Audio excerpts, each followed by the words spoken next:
সাহসেৰে আপোনালোকক ক'ব খোজো 25 নৱেম্বৰ অসম বিধানসভাত আমি আইন উত্থাপন কৰিম, যি আইনৰ দ্বাৰা চাহ বাগিচাৰ মালিকৰ পৰা লাইনৰ মাটি আমি কাঢ়ি আনি চাহ বাগিচাৰ শ্ৰমিকক আমি দিয়াৰ বাবে সিদ্ধান্ত গ্ৰহণ কৰিম। এই বছৰৰ পৰা আমি চাহ বাগিচাৰ যুৱক যুৱতীৰ কাৰণে ACS APSকে ধৰি ফাৰ্ষ্ট আৰু ছেকেণ্ড কেটেগৰীৰ চাকৰিটো আমি 3% ৰিজাৰ্ভেশ্যন দিয়াৰ আমি কাম কৰিম।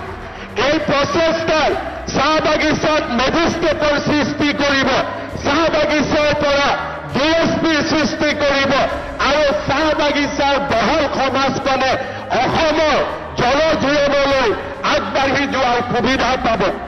দ্বিতীয়তে মই বিশ্বাস কৰোঁ যে অসমৰ চাহ বাগিচাৰ শ্ৰমিকসকলে যেতিয়ালৈকে মাটিৰ অধিকাৰ নাপাব তেতিয়ালৈকে তেওঁলোকৰ জীৱন কেতিয়াও সুৰক্ষিত হ'ব নোৱাৰে।